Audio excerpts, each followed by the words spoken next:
বন্ধুরা, আমি আজকে বানালাম পমফ্রেট মাছের ঝাল।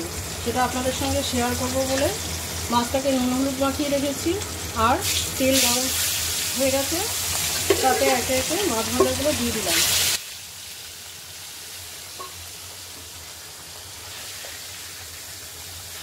এক পিঠ ভাজা হয়ে গেলে অপর পিঠটা উল্টে দিলাম।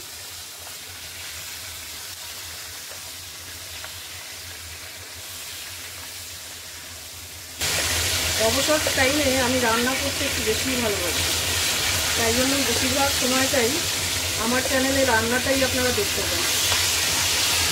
আপনারাও কি সবাই আমার মতো এরকম রান্না করতে ভালোবাসেন? তাহলে জানাবেন। মাছগুলো ভাজা হয়ে গেছে, এবার একে একে তুলে নিলাম। এরপর কড়ায় সামান্য কালো জিরে ফোড়ন দিলাম। ফোড়নটা থেকে একটা ভালো গন্ধ ছাড়ছে। এরপর আমি এতে পেঁয়াজ কেটে দিলাম।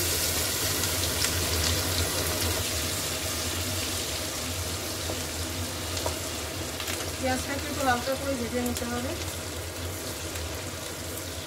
পেঁয়াজটা ভাজা হয়ে গেছে, এতে আমি দিলাম আদা, রসুন আর শুকনো লঙ্কা বাটা 2 চামচ দিলাম। তারপরে দিলাম হলুদ গুঁড়ো, 1 চামচ লঙ্কা গুঁড়ো আর সামান্য জিরে গুঁড়ো দিয়ে একটু ভেজে তাতে আন্দাজ মতো নুন দিলাম। মশলাটা একটু ভেজে তাতে সামান্য একটু জল দিলাম।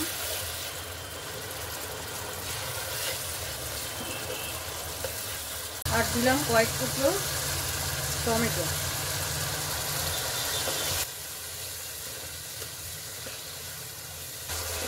পমফ্রেট মাছ অনেক রকমভাবেই করা যায়, কিন্তু আমার এইটাই বেশি ভালো লাগে, তাই এটাই করলাম। মশলাটা কষানো হয়ে গেছে, তেল ছাড়তে শুরু করে দিয়েছে। এতে আর একটু জল দিয়ে মশলাটাকে ফুটতে দেবো।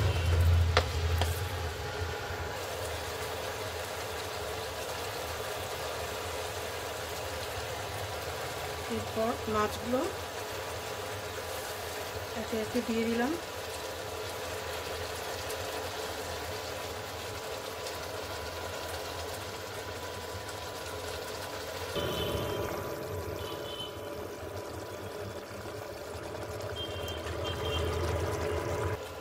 এরপর মাছের আর একটা পিঠ উল্টে দিলাম।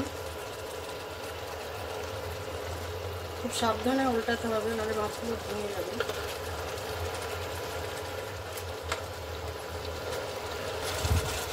এরপর 2 কাঁচা লঙ্কা মাথাটা ভেঙে দিয়ে দিলাম। দিয়ে একটু ঢাকা দিয়ে 1 মিনিট হতে দিলাম। ঢাকাটা খুলে নিলাম।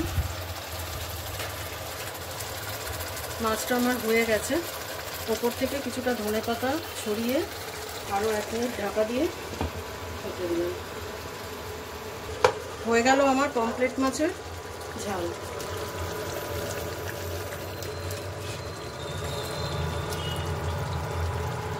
পমফ্রেট মাছের ঝাল কমপ্লিট। আপনারাও এইভাবে একবার বানিয়ে দেখুন, ভালো লাগবে।